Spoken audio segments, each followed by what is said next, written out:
downstairs. Thank you.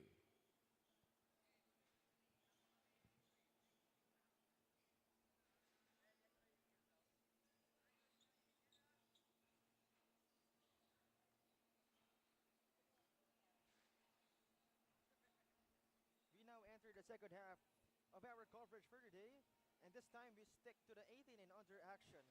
All of these action will happen live at the Bahay ni Jawo in Valenzuela City. As we continue the live coverage of the country's premier youth basketball league, the one and only Manny Pacquiao's Junior MPBL.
We now enter the second half of our coverage for today, and this time we stick to the 18 and under action.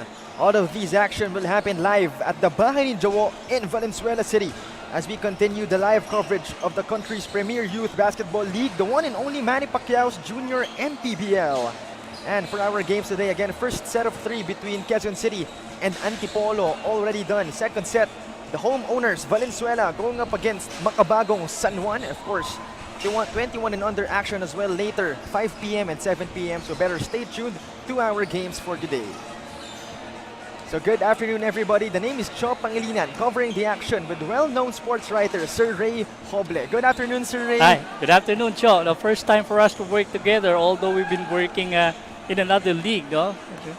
Yeah, so first, let's talk about our matchup for today. Yung isang team, at the top of the standings. Yung isa naman, Sir Ray, nasa baba. Yeah, it is like both ends meet, no? Itong labanan na ito, no? Isang nasa taas at isang nasa dulo ng team standing. So, Valenzuela still aching for its first win in this tournament while San Juan winning 7 of its 8 games. In total, Sir Ray, sinabi mo na rin naman, Valenzuela looking for their first win. Pag-usapan natin ang huling game nila. They lost against the Marikina Junior Shoe Masters. Yes, of course, itong Valenzuela, no, up to now, they're still struggling. In fact, in the last 2 games, parang barely shooting 35%.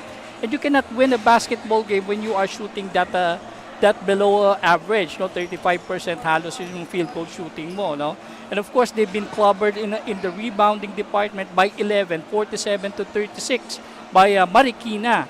And of course, points in the paint, tinalo rin sila, no. The Marikina showing its aggressiveness in getting more points inside the shaded lane.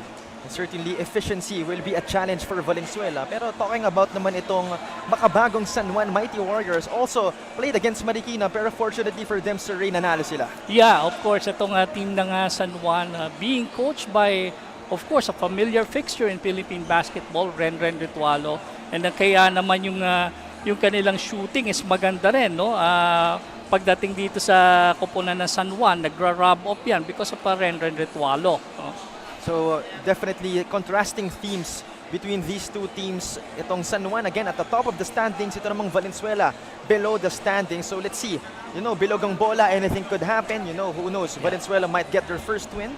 But right now, let's waste no time further. Let's turn it over now to our venue announcer, Mr. Gio Cruz. All right.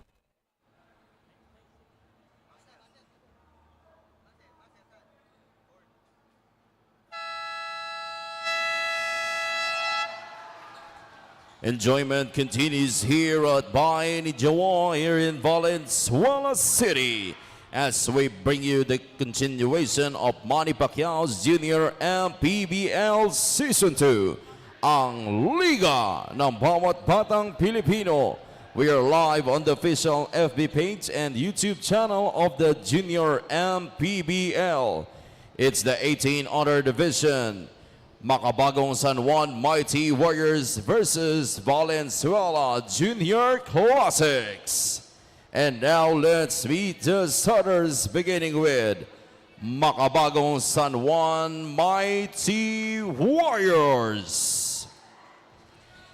Starting guard number 30, Sean Jawo. Other guard number 1, Arle Podador. Starting forward number 4, Dylan Natividad. Other forward number 0, Gillian Quines. And at center number 93, Rom Sharma. Head coach of Makabagong San Juan Mighty Warriors 18 Honor Division, Brit Redroma, assisted by Ricky Alcantara. Team manager, Renren Ritwalo. And now let's meet the starters from the home team, Valenzuela Junior Classics. Starting guard number 2, John Lloyd Bohol. Other guard number 26, Patrick Juan. At forward number 6, James Laksa. Other forward number 31, Michael Lago. And at center number 25, Vince Soninel.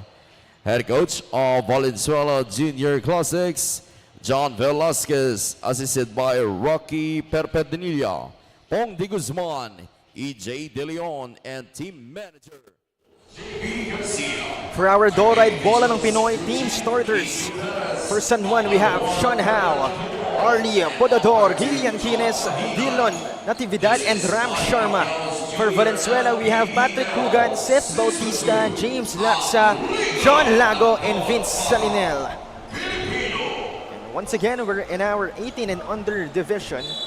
And just like what we've discussed in our pregame, again, itong San Juan, 7-1 record on top of the North Division of the 18 and under. Samantalang ang kalaban naman nila has nothing to lose. So again, we're all for not being complacent. So let's see how will that work out for both teams. Yeah, definitely. And of course, on the side of San Juan, the first thing that you don't want to happen is complacency. No? Alam naman natin na at this early stage, at this stage na papatapos na halos yung elimination round, every win counts. You know, there's no such thing as winning too much. You can never win too much. Yeah. Whether you win by a big margin or a small margin, a win is a win. No? Definitely that is the case. But if you're Valenzuela, no, who knows? Again, sabi ko nga bilog ang bola, nothing's impossible. And just at the brink of time, they're able to put a bucket in. So right now, looks like itong si Coach Renan Ritualo naman, no complacency as big-time players ang kanyang in-insert sa kanyang starting lineup. Podador will miss, but Quines is there to clean up his teammates' miss. Okay, right now, Valenzuela having possession, settling for another jumper, but that won't go in. And again, Sir Ray, one more advantage of Valenzuela. This is their home court. Yeah. But unfortunately, even if they're having that such luxury, they were not able to take advantage in the past few games. So dito ginagawa, and yet yung mga visitors na nananalo.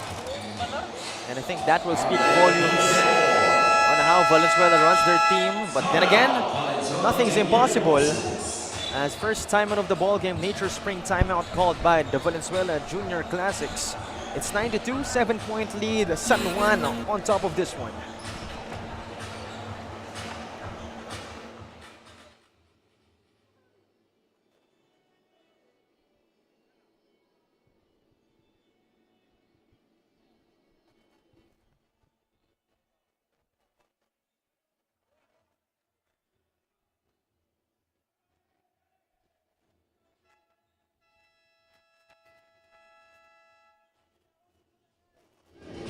Head coach of the Makabagong San Juan Mighty Warriors, Coach Ricky Alcantara, said that they are missing key players in this ballgame, namely Ugadan, San Juan, Agbayani, and Medroso.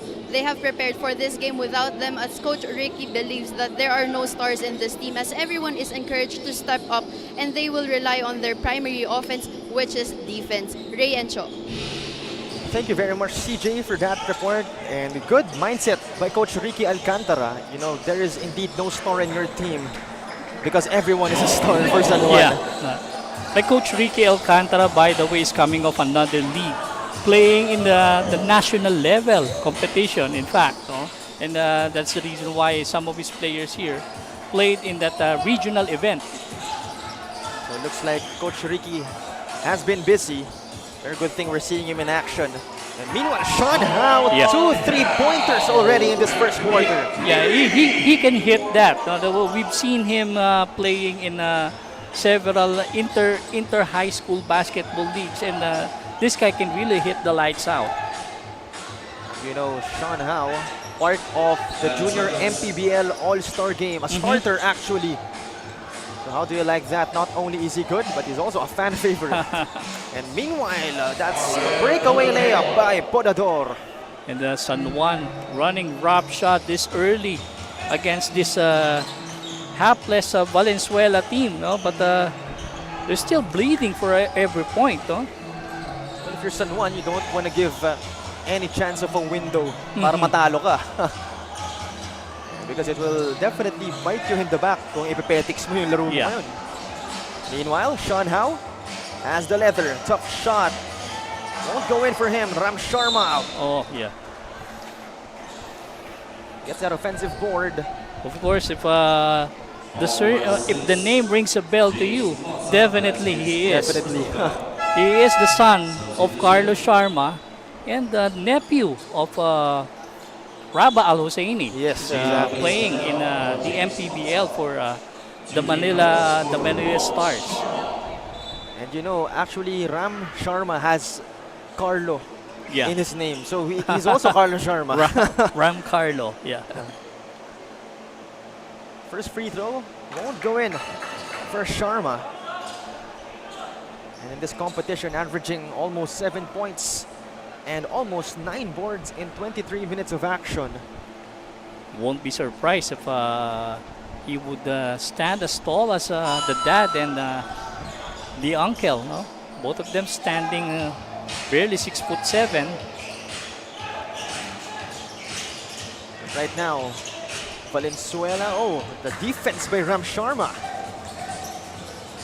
They're already leading by 11. Kines sends it out. Good passing. Podador up top. Shot clock down to 15.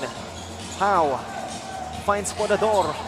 Shot clock down to 9. Podador all the way. No good. Coaching staff of San Juan screaming for movements. They were just standing around during that previous play. And Bohol able to score for Valenzuela. So right now it's 15-6, a 9-point lead for San Juan. Kines thought about the three, takes it inside, elbow jumper, silky smooth from Gillian Kines. Meanwhile, Francisco stepping out of bounds, so possession back to San Juan. You know what's the problem of Valenzuela for the most part of the tournament? It's a dependable ball carrier. They've been turning the ball over a lot, and teams were capitalizing on the absence of a steady point guard on this team. Definitely, someone will have to step up in the point guard position. But that's easier said than done. And San Juan now having possession. Sila naman, I think surplus pa ng guards ang meron nila. As Ram Sharma of that alley pass. Nobody's covering this big man, Ram Sharma. He is literally a big man. But on the other side, Valenzuela. That's John Lloyd Bohol once again. Sean Howe, not wasting any time. Three-pointers in this quarter alone. Won't shy away to take that shot. I mean, they have nothing to lose. But this time, unable to answer back is Valenzuela. As Perdido going to the line, perhaps for 2 freebies. That's his first personal foul. So far, San Juan 3 out of 8 from the 3-point area. And it's Perdido going at the free throw line. When you have the rain man on the bench, of course, you have the license to shoot. Definitely, again, for those who do not know, Renren Ritualo, personally, Sir Ray, I know him for his time in LaSalle. But in the professionals, medyo wala na akong idea, to be honest, about him. Yeah, but he set the record at one time for number of consecutive shots made from the 3-point area with 8 consecutive shots. So that's how deadly Renren Ritualo was during his time in the PBA. I'm actually familiar also with his high school days. Dahil sa mga kwento-kwento. San Beda. Yes. Yeah. Someone told me he used to dunk in high school. Yeah, he is. And that's weird because, you know, we know him as a shooter. Of course, part of that illustrious San Beda team coached by the late great Ato Badulato. Mike Bravo is one of them. Hans Gottenbos. Those were the players who saw action. And of course, Jenskins Messina, who for a while played in the PBA for Pure Foods, was also part of that team. Meanwhile, let's take a look at this pound-for-pound fitness foul counted move as hopefully Valenzuela can stop the bleeding. Looks like somebody's hurt on the side of Valenzuela. We shall see yet Yeah. what will happen. I think he hurt his hand, left hand. So could barely lift. Yeah, this is one of the deadliest players on the side of Valenzuela. This is number 2 guy, and That is John Lloyd Bohol. John Lloyd Bohol, no, and this is the one I'm referring to, that campaigner in the national tournament. Although his efforts alone will not be enough if Valenzuela will want to win. And looks like he got relieved. Couldn't take the free throw shot after being fouled in the process. So Guerrero instead will take the free throw shots.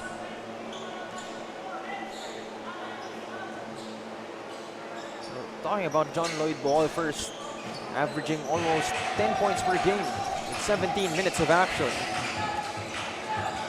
So right now, a couple of new faces for San Juan.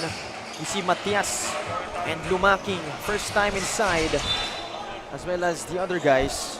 I think only Sean Howe, if I'm not mistaken, stayed from that starting 5. Also, Podador. Sean Howe reminds me so much of another local boy from San Juan. His name is Tate Teodoro. So he's also playing in the PBL. And just like Howe, he's also a lefty gunner. Now that you've mentioned it, Sir Ray, I could definitely see the resemblance. But of course, Sean Howe, known for his snipering.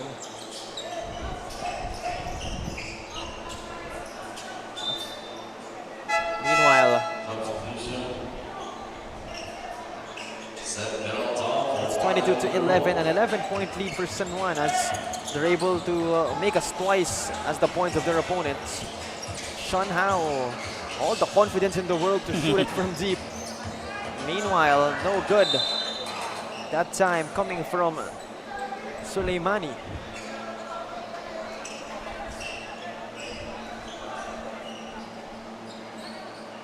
So we're approaching the last 2 minutes of our first period. San Juan able to start, or rather have a good start, a great start in this ball game. And here comes Valenzuela. Hopefully they'll figure something out. But Matias, quick hands, breaking away for 2 points. Don't know if this guy is related to Ronnie Matias, no? I think he is. He is? He is the son Uh-huh. of Ronnie Matias. So we have a couple of second-generation players here seeing action. Of course, a while ago, I think I've seen that with the Quezon Giants, no? The son of Vince Hizon and Patricia Hizon played for Quezon Giants as well. And also the son of Coach Chito Victorero Uh-huh. is also there. So a lot of second-generation players. And that's a good sight to see. No? Halatang they want to, follow on the footsteps of their parents. But right now, we're approaching the last minute of our first period. And the lead of San Juan has now ballooned to 15. It looks like San Juan won't be slowing down anytime soon as they get another steal. And who do you know? Sean Howe. Unfortunately, that time foiled of his attempt. We have 2 or 3 more plays left before we end this quarter. No? 49 seconds. That's a miss for Sean. But Soleimani good at that fadeaway. San Juan on the route to score possibly 30 points in the first quarter alone. Oh, what a spin. Unfortunately, did not finish the move. 27 seconds remaining. They swing it around the arc. Peralta has it up top, sends it inside of the key. That was intended for Soleimani. But here comes Valenzuela, Francisco. Good defense by Lumaking.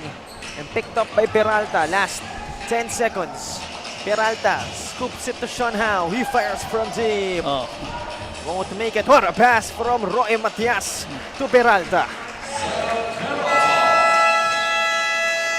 And with that, the quarter will end as San Juan. A great start, 30 points alone in this first quarter against only 11 points of Valenzuela. And we'll return for the start of the second quarter. And once again, this is Manny Pacquiao's Junior MPBL.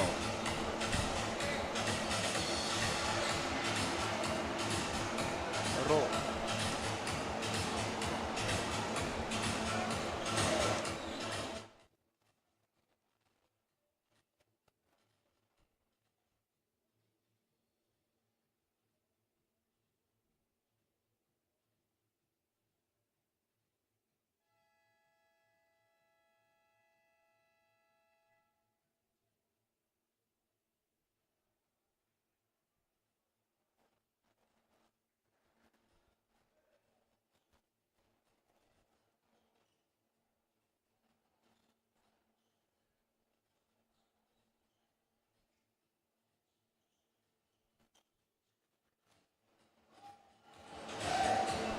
Back to the action right here as San Juan dominating their opponents, Valenzuela, the home team early in this ball game. And by the way, Sir Ray, I know you as someone that knows a lot about the history of Philippine basketball. And sakto, nandito tayo sa bahay ni Jawo. Yeah. So baka may gusto ko i-share tungkol kay Sonny Jaworski. Of course, I've been seeing that 1968 Olympic Games basketball team. No? It was part of that team. No? And we were all cheering for Gilas Pilipinas to take a crack at an Olympic berth. No? But I know it won't happen anytime soon now. And we have to wait until the 2028 Los Angeles Olympics. So, but of course, brings back a lot of memories. 1974 World Championship is another banner I've seen here. And of course, that 1973 ABC Championship when the Philippines won here in Manila. Definitely, you know, the history of basketball in the Philippines is very rich.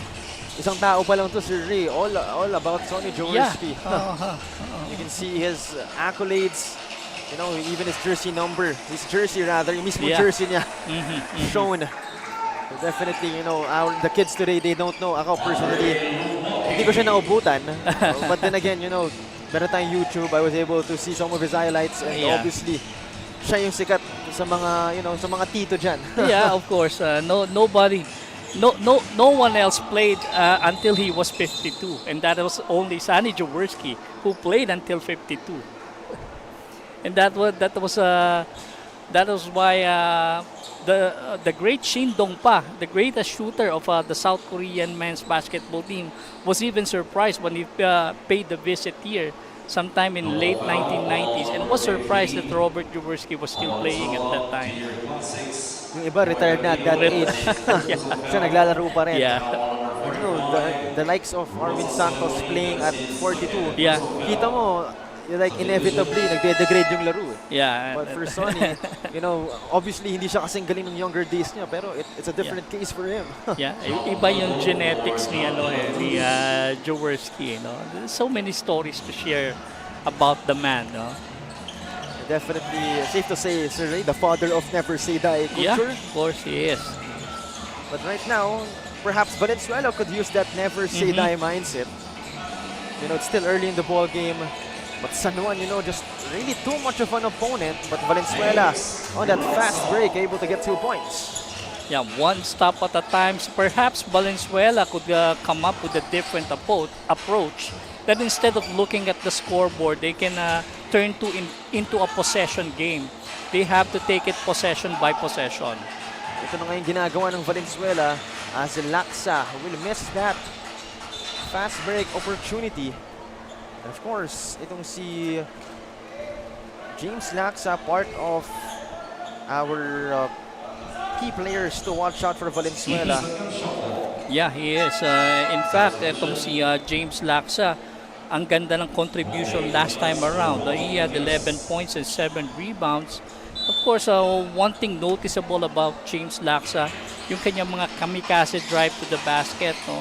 Makikita mo talaga fearless attitude. But if I'm not mistaken, it looks like Mr. Baldomero for Valenzuela is not present. Oh, yeah, one of the key players as well, no?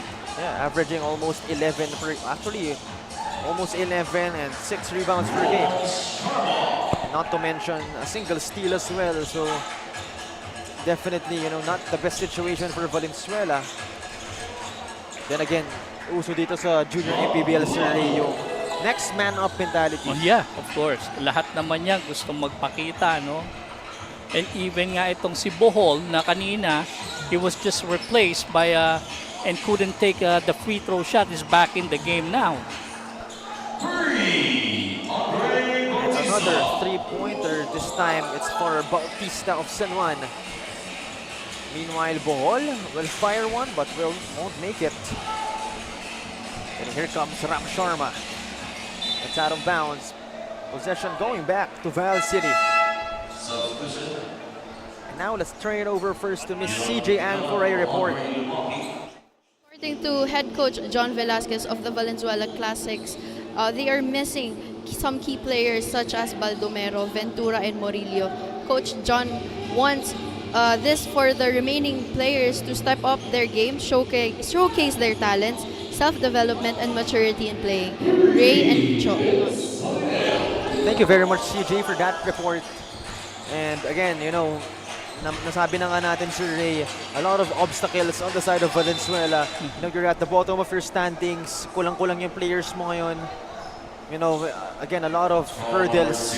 Pero props to them for showing up in this ball game, you know, just doing their best overall. Well, of course, if you're building this team for a long-term plan, perhaps this is the best time for you to make an experiment and try to see what are the other upsides of this team. But perhaps you might want to see somebody there who could deliver coming off the bench, and perhaps give them the playing time they need the next time around. At this point, you know, it's all about making do with what you have. Obviously, mababa yung chance nilang makaabot ng playoffs. Yeah. But then again, yung mga ganitong moments, Sir Ray, I think you'll agree with me when I say you can't simulate these in practices. Of course. Iba pa rin yung game situations, no? When you are up against an opponent, a crack opponent like San Juan, this is like a fitting preparation for you. And definitely, if you're Valenzuela, you're happy to able to experience yung mga ganitong simulations. Pero itong San Juan, hindi talaga nagpapatinag. Still keep on running and doing their best. Yeah, of course. When you are on the side of San Juan, one thing you want to have is to keep that energy level going until the next round. You don't want your energy level to sap down. That you want to bring that high spirit mentality when you move forward. And that's a great way of looking at it, because obviously for San Juan, this is just another step on the ladder. Yeah. You know that when push comes to shove, maiiba na yung level of play pagdating sa playoffs, that you know that each team there has a chance of beating one another. So definitely, you want to elevate your game to the next level. And obviously, there's another team pa pala na mas mataas dito sa San Juan. And it's no other than the JT Bulacan Taipan. Okay. With a record of 7-1. So if they win this ball game, they'll have the same record already. And then sila na talaga yung, for me, worthy opponents ng San Juan. So again, this game more of just a step in the ladder for San Juan. Oh, there's a bump there, but it was let go by the officials. And for Valenzuela, the next team sa taas nila, the Davao King Thorns, has a record of 2-7. So, it's not the end of the world if you're Valenzuela. So if you win 2 games, then possibly baka maabutan mo yung next team on top of you. And that's a small win. 3-pointer being registered by Hugan. The first basket from the 3-point area for Valenzuela in this game. San Juan just really being too much at this point of the ball game, already leading by 20 points. Valenzuela still trying to run the plays, and they should. However, that'll miss. Ram Sharma too big for his defender. Matias sends it outside. Sean Howe, all the confidence in the world, but will miss it. And Sharma out of nowhere that time. For a while, I thought Sharma is going to attempt a follow-up dunk. No? Medyo na-bump lang siya doon sa elevation. And right now, a Nature Spring timeout going to be called by Coach Renren Ritualo, as they're up by a bunch, 20 to be exact, over 2 minutes remaining in our second period.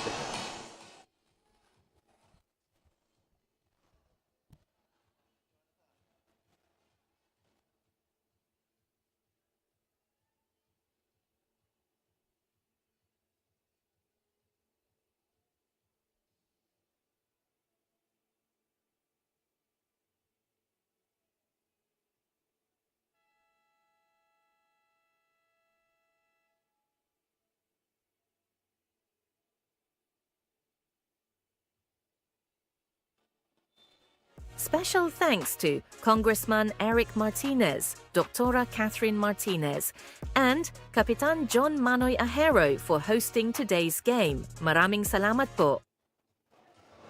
Back to the action right here. Last 2 minutes and 5 seconds of our second period. And so far against San Juan, dominating their opponents. The home team, Valenzuela. And one thing to note then, Sir Ray, is the players of San Juan, they're all, at least almost all of them, are players of respective schools. Yeah. I think most of them are from LSGH and Xavier. So medyo, of course, when you're playing for a school, iba yung sistema na nasa utak mo. Yeah. Of course, when you have players they're playing together, so hindi na problema yung chemistry kaagad, no? 3 or 4 of them had been playing together, so madali na sa kanila yung cohesiveness.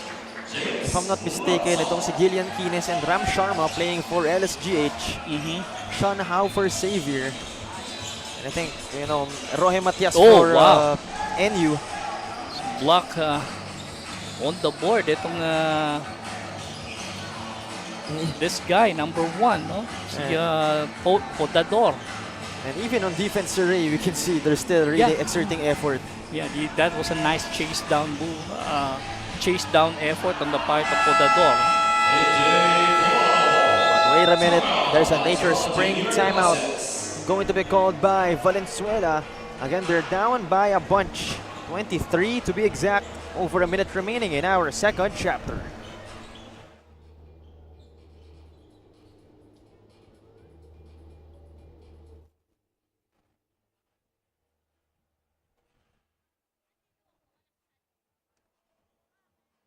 Kung bibili ka, papabili sana ako eh. Pero kung hindi ka bibili, edi wag na.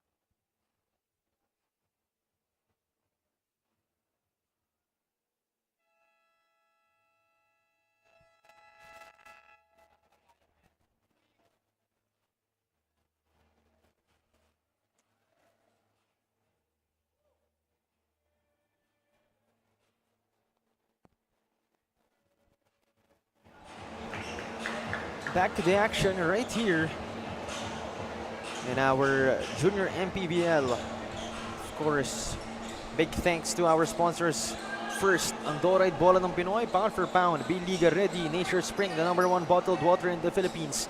Don Benitos, ang pambansang kasava, Jinky Skin, empowering women by redefining beauty. Pound Active for quality sportswear. Big thanks as well to Senator Manny Pacquiao, to Commissioner Keith Picazo, to Executive Director J.R. Navarro, and to the rest of the Junior MPBL management. And of course, aside from our usual 14, 16, and 18 under divisions, meron tayong 2 21 and under games later. So better stay tuned for that. Of course, compared to these kids, mas intense ang laban doon. Yeah, of course. That is the MPBL D-League, right? And in case our viewers didn't know, once you've played one season ng Junior MPBL D-League, you'll be eligible to play for the actual MPBL already. So definitely, you know, the Junior MPBL not only helping kids, pero yung mga gustong mga binata na rin, no, na gustong may marating sa basketball. Yeah, we have to remember the MPBL is a professional basketball league now, and that's the reason why they're coming up with the D-League. So ito yung magiging breeding ground talaga nila. And ang maganda doon pa, Sir Ray, bata talagang makukuha mo out of it because it's 21 and under. Yeah.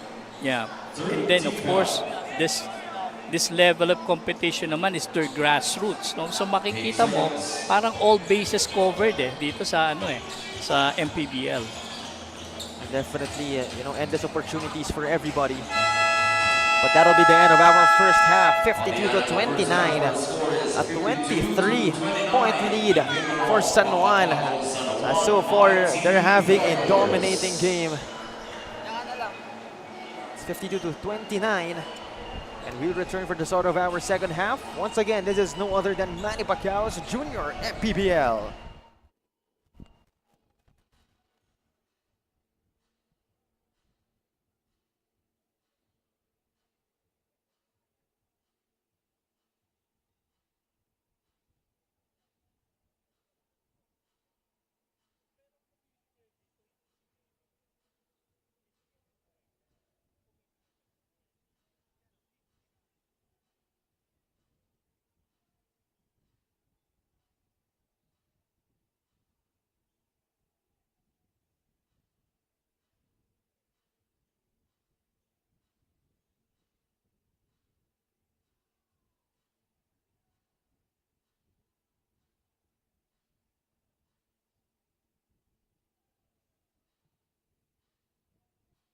Manny Pacquiao's Junior MPBL would like to thank Dorite Bola ng Pinoy, the first Pinoy basketball brand, Don Benitos, ang pambansang kasava, Nature Spring, #1 bottled water in the Philippines, Pound for Pound Fitness, B-Liga Ready, Jinky Skin, empowering women by redefining beauty, Pound Active, for quality sportswear. Red Dynasty, offering comfort Chinese food and overall 5-star experience. Winford Resort and Casino Manila, a luxury integrated resort. Wing Bowl, it's like coming home. Chris Jacob Collection, for affordable but quality daily perfumes. Mga Kaliga, beside me is the assistant coach of the Valenzuela Classics, Coach Pong de Guzman. Coach Pong, what are some changes needed entering the second half? Based dun sa aming head coach, siyempre number one, huwag kaming susuko. Plus, yun nga, yung ibang mga players namin talagang focus namin talaga dapat huwag matakot even though andun yung naunahan kami ng kalaban namin. So, yung motivation pa rin ng coaching staff talaga na ibigay pa rin yung best ng bawat players. Yung frustration dapat mawala yun para at least makabalik kami agad this coming third quarter kasi talagang mahirap din pagkakulang yung players kaya we are still motivating our players na yung depensa talaga tsaka yung box out para at least kasi may mga players kami talaga na nandun yung feeling nila nandun down pero ang pinakamahalaga doon mag-step out para at least makabalik kami this coming third and fourth quarter. Coach Pong, how big of an avenue is the Junior MPBL Season 2 for these young players? For me, isa sa mga nakita kong factor, andun yung ito yung pinaka-reason para at least mabigyan sila ng chance na makilala ng mga mag-scout. Pangalawa, andun yung talagang, alam mo yun, challenge para sa players, experience, number one, para at least yung pangarap nila matupad. Kasi even though manalo or matalo dito sa liga, ang pinakamalaking bagay yung mabigyan sila ng pagkakataon na mabigay nila yung talent nila sa paglalaro dahil hindi naman biro ang MPBL. Kaya napakalaking bagay nito, nabigyan sila ng chance ng mga coaches nila at saka ng team management. Coach Pong, meron po ba kayong gustong batiin at pasalamatan? Siyempre number one yung nagsusupport sa amin, sila kong Eric Martinez, siyempre sila Boss JB, ang head coach namin si Coach Jan, Coach Rocky, si Coach EJ, ang Radicals, saka yung ibang mga sumuporta sa amin. Siyempre, bigyan ko na rin pagkakataon na mabate yung aking kaibigan na pumanaw. Birthday niya ngayon si Camilo Arambala plus si Carl Season. So ayun, salamat sa mga sumusuporta sa amin, kila Boss Volter, kila Sir Errol, sa buong MPBL Valenzuela Classic. Maraming salamat sa suporta niyo. Yun lamang po. Thank you so much, Coach. Mga Kaliga, stay tuned. Special thanks to Congressman Eric Martinez, Dr. Catherine Martinez, and Kapitan John Manoy Ahero for hosting today's game. Maraming salamat po.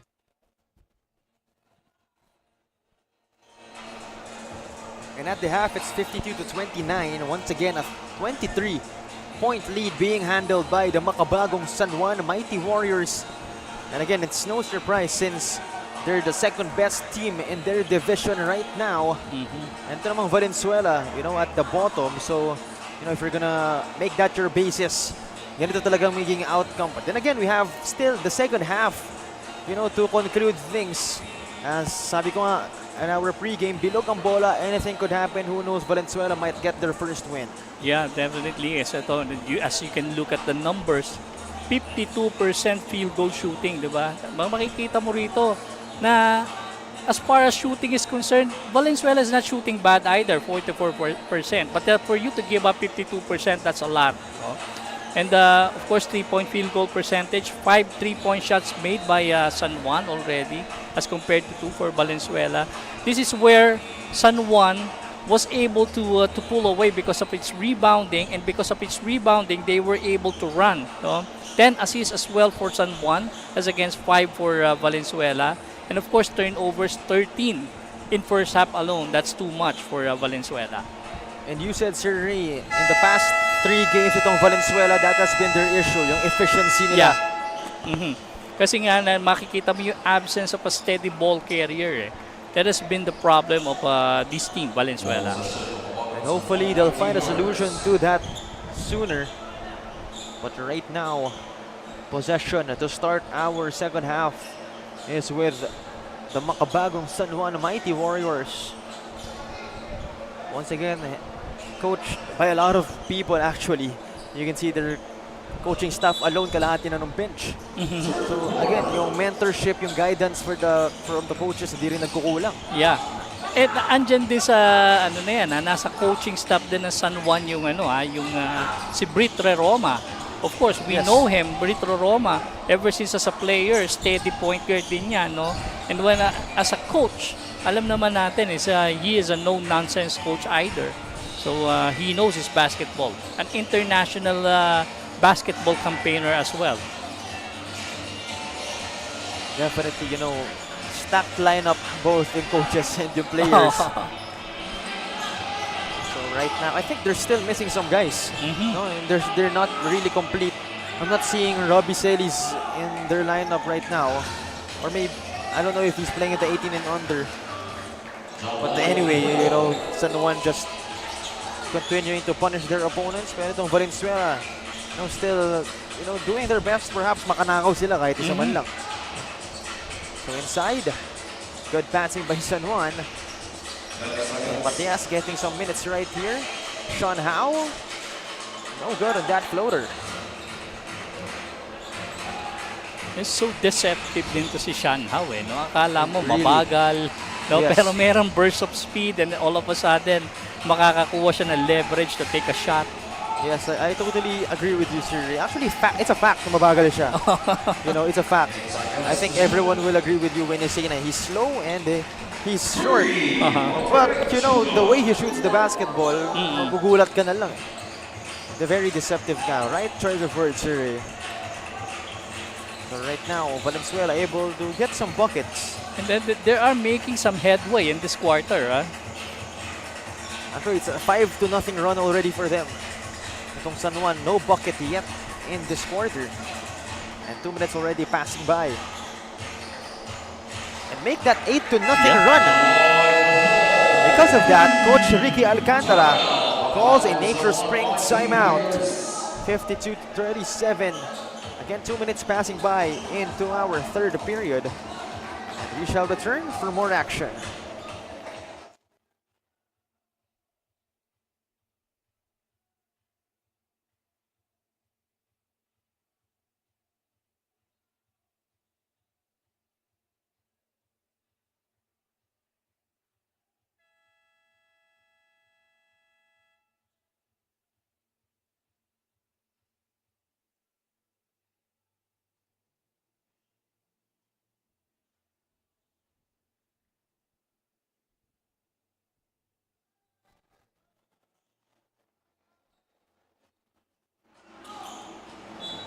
Back to the action, and right here, it's 52-37.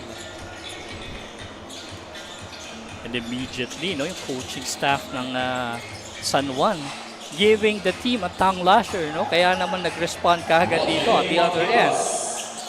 And right now, San Juan not kidding, as first bucket for them in this third quarter is good. Took them 2.5 minutes, no, to do such. And I think Coach Ricky is purposely playing these guys, you know, not his usual 5, pero he wants to give the confidence of these guys coming to the next games. Yeah.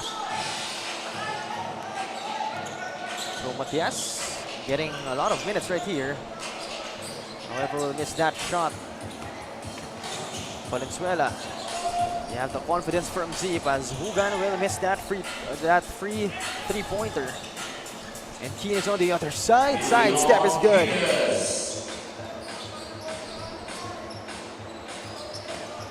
So it's now 56-39. You got a 17-point lead. Under 7 minutes remaining in the third. Valenzuela. They have nowhere to go. They go for the corner 3, but that's no good. Matias. Sean Howe in the ball game, 2 points. Let's quickly check how many points does Sean Howe already has. I think already has 14 points, if I'm not mistaken. Easy 14 points for Sean Howe. And I think 4 of those, or rather, yeah, 4 of those were already 3-pointers. So that's, again, yeah, the first 2 points he shot in this ball game. And he's averaging, again, over 7 points per game. Not bad at all. And again, very sakto rin, no, Sir Ray, being coached by a shooter himself in Renan Ritualo, just like what you've mentioned a while ago. Inabutan ko pa dati si Renren na pag tumitira ng 3-point shot, ginagano na ng walis. ng coaching staff ng San Beda. Kulang na lang, purposely on foul, ay foul na lang, no? Para di na talaga makashoot. O pilayan mo na lang. That's the kind of shooter Reden Ritualo was. Para sa'yo, Sir Ray, who do you think is the modern day Ren Ritualo? Modern day Ren Ritualo, I would say it's R.R. Pugoy, no? But one good thing, but I like R.R. Pugoy more because he works at both ends of the floor eh. Parang Don Hontiveros eh. Yes. Parang ganun eh. No? And that's the reason why I asked you that is because again, hindi ko nga completely naabutan si Coach Renren. But now we'll talk about that more after this Nature Spring timeout as there's 5 minutes left in our third period, 62 to 50, or rather to 43.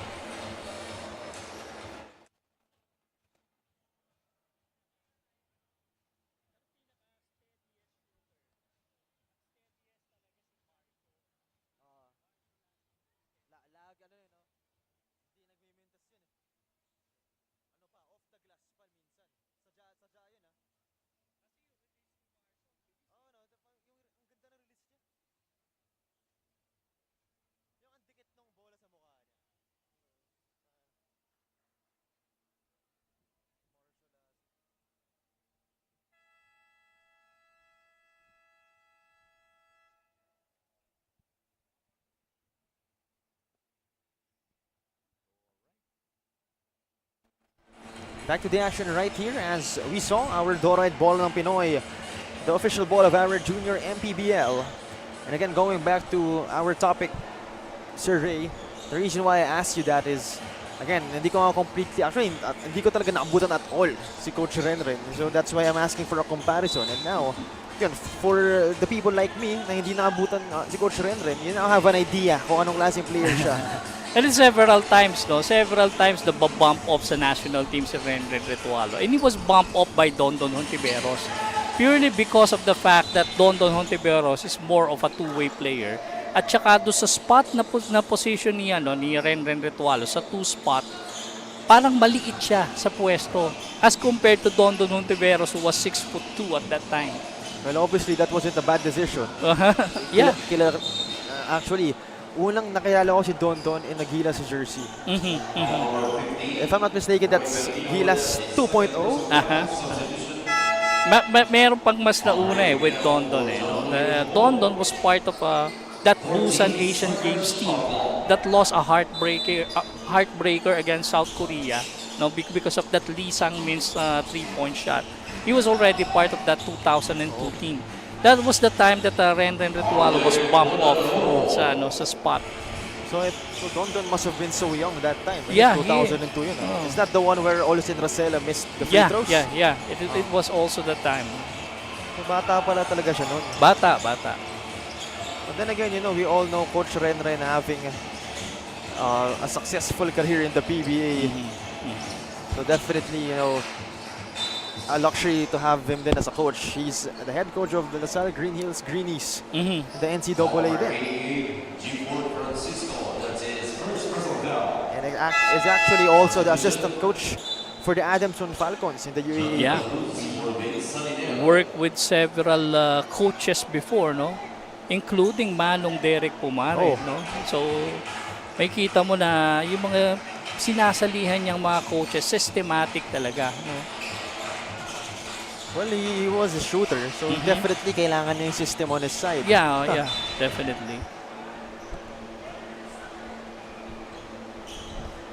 So right now, take a look at the score. It's a 19-point lead. Under 3 minutes remaining. Tsaka imagine mo, Renren Ritualo, speaking about the greatness of Renren, ilang player lang naman sa LaSalle ang na-retire yung jersey. The great Liming Beng is one of them, and then Renren Ritualo is one of them, diba? Only two of them? No, I'm still trying to recall kung sino yung isa pa, no? But I think there's one more. But after Liming Beng, ayun na nga, si Renren Ritualo yung isinunod. Imagine mo yung span ng years na yan bago nagkaroon ulit ng somebody whose jersey number was retired. And do you perhaps know the reason why jersey niya ang ni-retire? Yeah. He was because of a four-peat na ano niya sa Lasal, di ba? From 1998 to 2001. There you go. Not only was he a four-peat champion, pero finals MVP rin and Yes, Rookie of the Year. Yeah. Very stacked accolades for Coach Renren Ritualo. And right now, Valenzuela. Actually, let's talk about Valenzuela naman, Sir Ray. Do you know Valenzuela is the self-proclaimed basketball capital of the Philippines? It is. Makikita mo naman dito sa dami ng basketball Exactly. courts, di ba? And patterned after do sa mga coliseum sa NBA, makikita mo rito Valenzuela Astrodome is one of them, di ba? And then of course there's there is the Hoops Dome, that big dome that was recently built na ang laki, di ba? The only problem is air conditioning, but then again they're going to fix it anytime soon because they're going to host bigger events. So dito makikita mo talaga yan, no? Meron pang Gilas Court. Yeah, may Gilas Court pa sila, no? Meron pang yung Golden State Warriors Court where actually both of those venues we held games last season. So actually, halos lahat ng player-themed court ng Valenzuela nagdaanan na ng ating junior MPBL. So, you know, Valenzuela. Do you know what? First, let's take a look at this pound-for-pound fitness foul counted move. As again, San Juan, it's no surprise they're still continuing to torture their opponents. Yeah. But a quick question lang, Sir Ray. Do you know any famous PBA players na, or other professional players na, you know, actually, Galing sa Jerry San Esplana from Jerry Valenzuela. Esplana, of course, served as the sports director of the city. Jerry Esplana. So siya lang actually ang kilala kong galing Valenzuela na, you know, made a mark in the pros. But I think there's a few of them, no? So there's now 46 seconds remaining in our third period. I think safe to say, you know, San Juan will be escaping with this W. With the way the things are going right now, it looks like San Juan has no intention of trying to slow things down in this game. And we see Coach Ricky playing na. Ito yung mga tulad ni Peralta, ni Sharma, ni Podador. Also, you know, even though they're considered a star players, maganda rin na may rep sila in this kind of games. So right now, looks like San Juan will settle for a last second shot. And they're up by a bunch. 27 to be exact. Almost hitting that 3-point mark. As Francisco seemed to have fouled itong si Podador.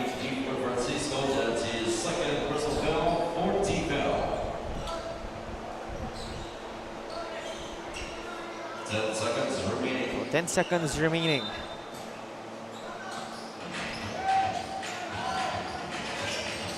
San Juan having possession. Last 3 seconds. As they turn the ball over last second, and there's 2 seconds remaining for Valenzuela to make something happen. Here we go.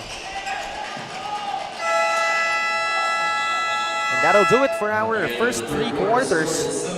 It's 70 to 43. Once again, a 27-point lead being handled by no other than Makabagong San Juan Mighty Warriors. And again, hindi malabong they'll seal the deal and get away with a W. But nonetheless, we'll wait for the start of our fourth quarter. Once again, this is Manny Pacquiao's Junior MPBL.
Back to the action right here for the start of our fourth and final chapter.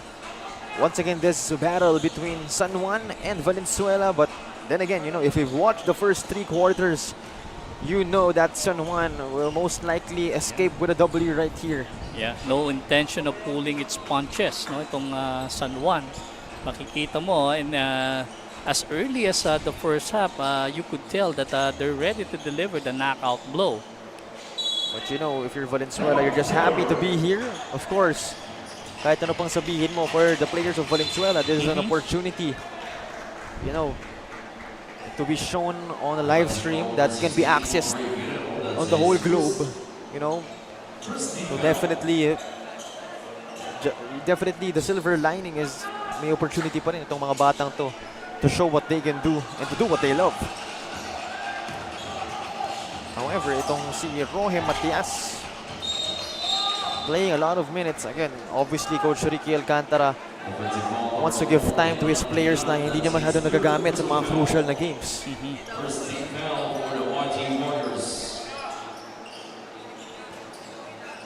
And before we continue, we would like to thank our sponsors first. Doride, of course, Bola ng Pinoy, the official ball of our junior MPBL. Pound for pound, be Liga ready, Nature Spring, the #1 bottled water in the Philippines. Don Benitos, ang pambansang kasava. Jinky Skin, empowering women by redefining beauty. And lastly, Pound Active for quality sportswear. And again, ladies and gentlemen, meron tayong 2:21 and under games later, 5 p.m. and 7 p.m. So again, make sure to stay tuned to those games. Definitely higher competition ang makikita nyo. Right now, it's still 70-43.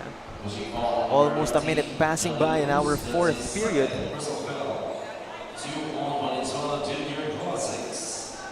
So that's a quick 2 team fouls for both teams actually.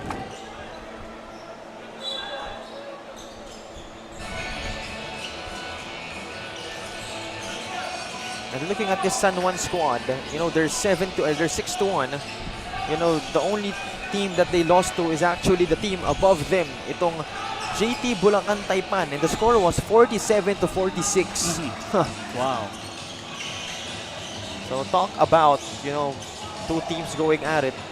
For sure, nangihinayang sila sa talong yun. Look at the unselfishness being displayed there, by San Juan. First guy there was already ahead of the pack, but when he saw somebody chasing him, decided to dump it off to an open teammate. And it's obvious San Juan is really used to playing within a system. Again, all of these guys are varsity players. Yung coach nila, mahilig din sa sistemang laro. But then again, we have a whistle. Some contact inside the paint of the ball. You could tell on the side of Valenzuela, there's already a frustration on their part. But then again, that's basketball. Actually, that's life. You can't always win. Sometimes you don't lose, but you learn.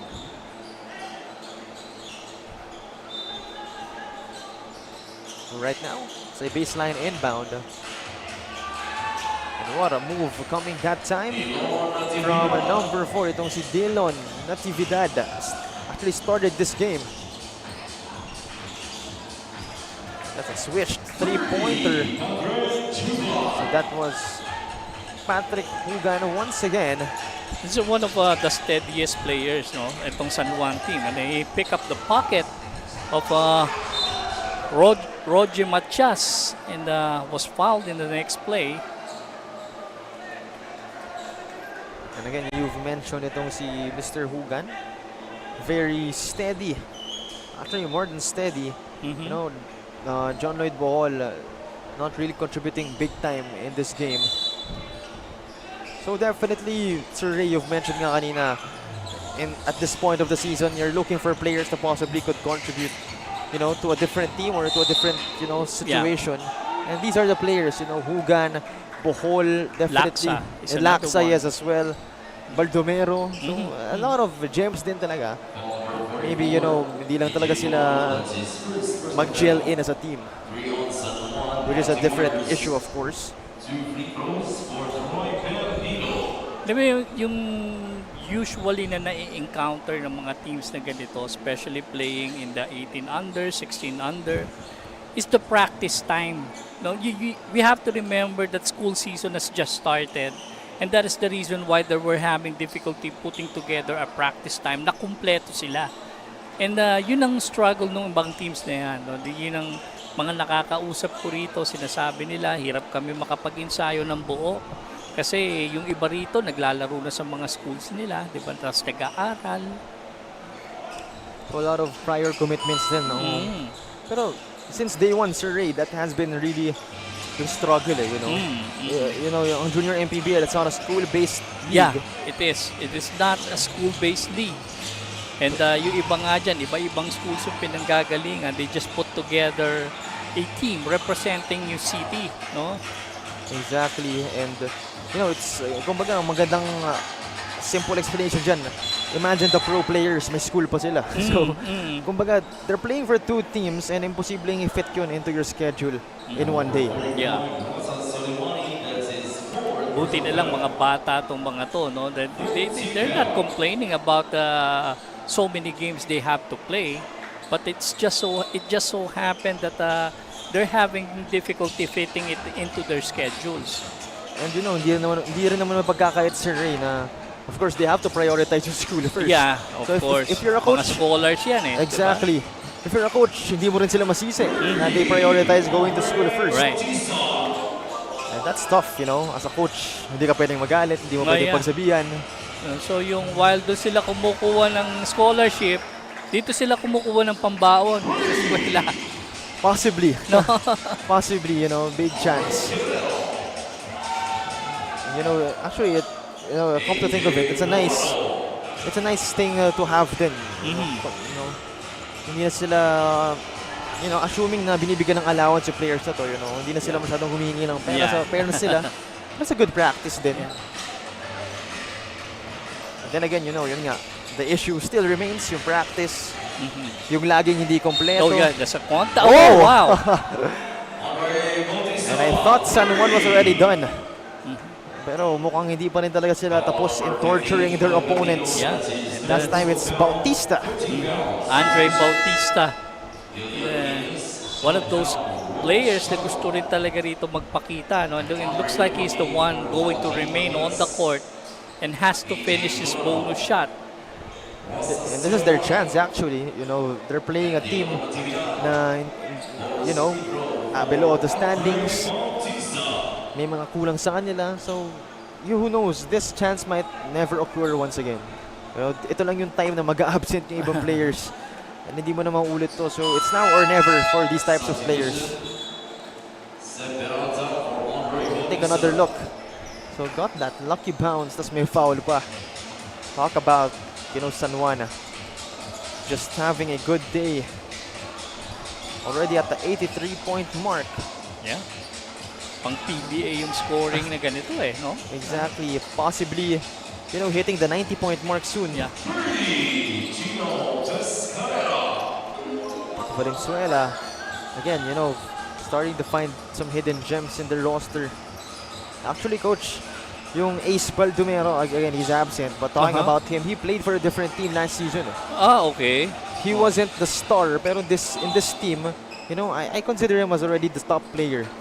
So it's good to see yung mga dating role players, you know, nagiging stars. And who knows, yung role player this season, who knows, next season makita natin shining in a different team. Yeah, kasi sinasabi natin si Baldomero, no, na player yan do sa team ng Valenzuela which participated sa mga regional and national finals, NCR finals rather. So isa sa mga key players, no, they we're carrying the moniker workhorse do sa hindi classic kasi nga yung classic is ginagamit nila rito. So you know, definitely connect lang yan eh. If pag ginalingan mo sa ganitong liga, definitely you'll get another chance. San Juan, you know, San Juan ang ginagalingan sa lahat ng liga. San Juan staple talaga yan pagdating sa mga leagues. Exactly, you know, whether maybe the junior MPBL or the MPBL itself. Kinukwento nga ni Coach Frank Lim silang dalawa raw ni Coach Adonis Chera, naglalaro sila ng ligang labas for San Juan. Can you remember? Ayos Oo, it was during the time na naglalaro pa si Frankie sa San Beda. So that was around early 80s. So, you know, tagal na nun actually. So, matagal na talagang staple ng San Juan. Matagal na. Because first I heard San Juan, of course, when I started watching the MPBL. Yeah. Siguro for people like me, doon na namin nakilala ang San Juan. And then, of course, yung San Juan, prior to them joining this sa NBA, MPBL before, meron silang mga nilalaroan, yung mga intercities and municipalities. Naglalaro si Mayor Jinggoy pa noon at that time, at saka si Philip Cesar, import nila. Very, you know, pag basketball talaga, hindi mo pwedeng tanggalin ng San Juan ang word na San Juan. Lalo na, yung mismong mayor nga, basketball player. Basketball player, yes. Teammate pa ni Coach Ren Retualo. So, again, basketball is a very small world. Hindi mo alam yung teammate mo ng college, magiging mayor na. Tapos ikaw yung kukunin na coach sa youth league. But we'll talk about this more after a nature spring timeout going to be called by Valenzuela. There's under 4 minutes remaining. It's 89-54. Of course, San Juan still on top.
Back to the action right here. Under 4 minutes remaining in our fourth and final chapter. San Juan again continuously torturing their opponents, the home team Valenzuela. And again, last basket, Sean, nakita ko si Ram Sharma. The way I see him move, looks like mas mobile siya kaysa doon sa mga elders niya na yung dad niya na si Carlo at saka yung uncle niya na si Raba Al-Husseini. Kasi kung makikita mo siya, kapag yung movement niya coming off a dribble, maganda yung movement no? Galing sa labas as opposed to kina Carlo, kina Raba na sa high post kumukuha ng bola but more of jump shooters. Yes. But this guy is a more complete player, itong anak niya. Si Ram. And I think it's because also the culture of basketball nowadays. Yeah. Uso yung modern big man Yeah, of course. I mean, I think if Ram Sharma was given the green light, he'd shoot from 3 for sure. Imposibleng hindi. Pero ito, this guy has the freedom, all the freedom in the world to shoot from 3. License to shoot. Not only a license, has a certificate, a license, lahat. He has the permit to shoot, lahat. May barangay clearance to shoot yan. Lahat ng permit na kailangan. Pwede, basta. Sean Jawo. Right now, Valenzuela surprisingly shooting well from downtown. Yeah. Ito si Hugan, no? It's like parang some sort of a lone bright spot, no? Para rito sa kanyang kupunan na si Bohol is manaka-naka lang yung contribution na ibinibigay. Here comes another one. Yeah. And Ram Sharma celebrating nang hindi pa pumapasok ang tira ni Sean Jawo. Talk about the chemistry of these players right here. But first, a Nature Spring timeout going to be called. As we can see, nothing but the bottom of the hoop for the sniper. That is Sean Howe. On over 2 minutes remaining in our fourth chapter.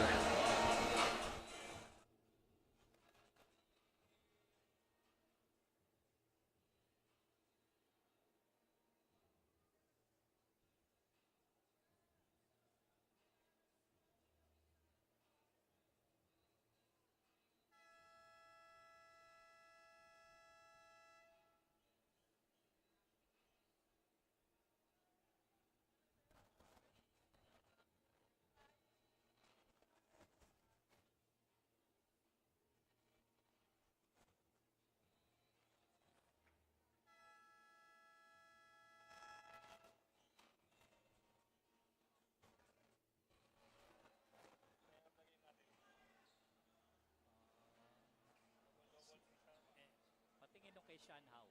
Si Howe, patingin nung kay Howe. Back to the action right here. Sharma. It's 95 to 60 right now. 35-point lead to be exact. As San Juan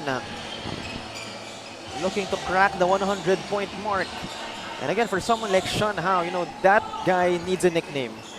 You know, I don't think the sniper will cut it. He will need something more specific. But he looks like a happy shooting man, no? Itong si Sean Howe, no? May kita ko every time he makes a basket, he was so delighted about making a shot. Well, sakto yung name niya because how do you shoot like that? And of course, I'm sure the reason, I'm sure we all know the reason why he's donning the number 30. Siguro naman Curry. So right now, just 1 minute and 26 seconds remaining. And you know, you've noticed itong si Patrick Hugan-Surrey playing very well. And that just shows iba yung nalalabas na laro kapag no pressure. Yeah. You know, for these kinds of, actually this kind of game, for sure sinabi na coach nila, just enjoy the game, you know, you don't have to pressure yourself to win. And yun, for me, I think yun yung naging effect, you know. Iba yung nagiging laro kapag no pressure yung yung nafe-feel mo. Yeah. So under a minute remaining in our ball game.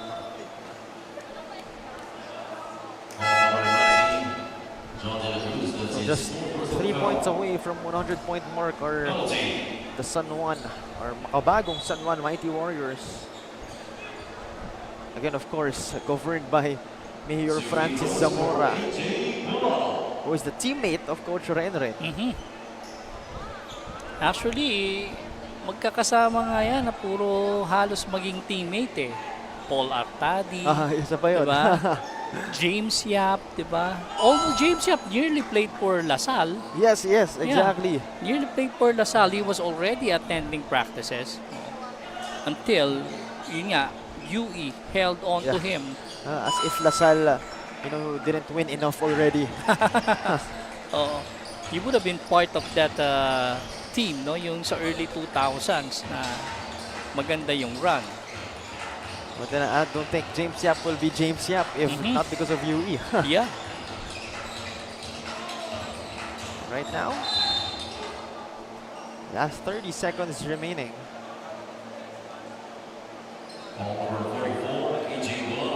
So just 1 point away from the century mark, itong San Juan. But I don't think they care at all about that kind of thing. I think what they want to do is win the championship. I think safe prediction to itong San Juan, you know, to win it all.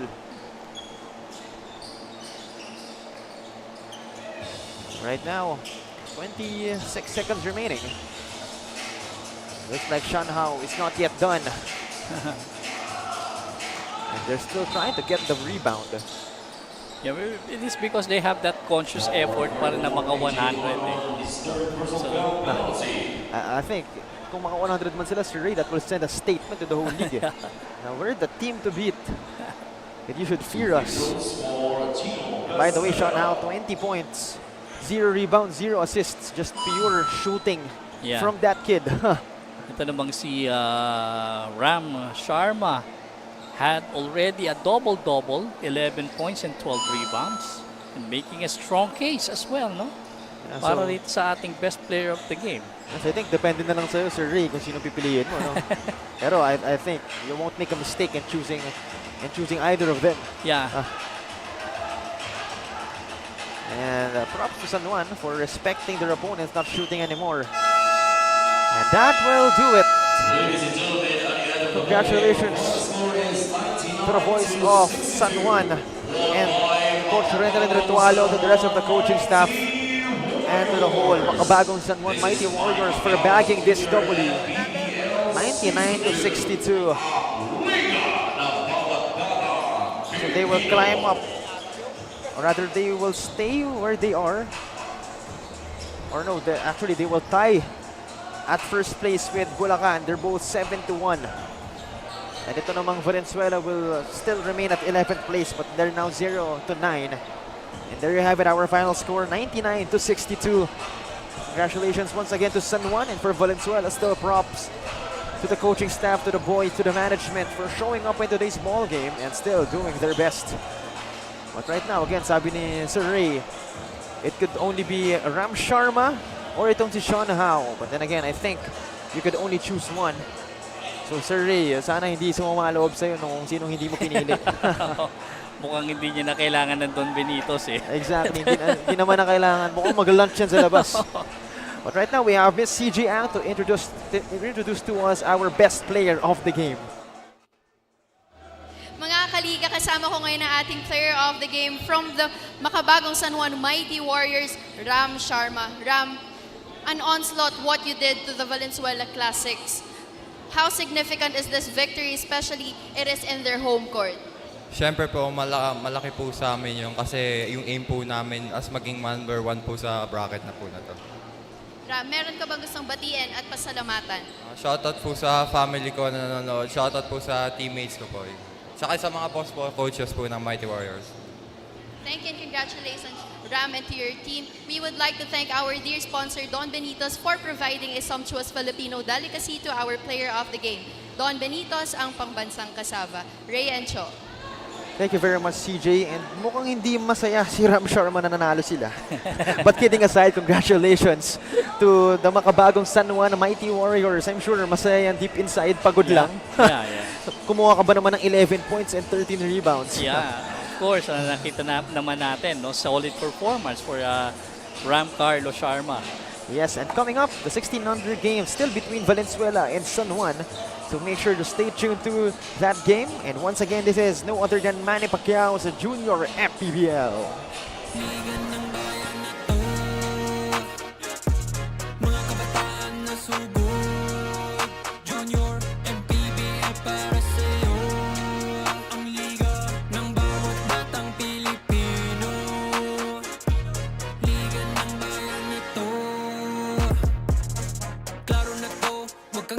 Sa gustong gawin, isang pangarap, isang tagumpay. Gabay at pag-asa ng bayan, landas pagbabago, pag-asa, ikaw ang mahalaga.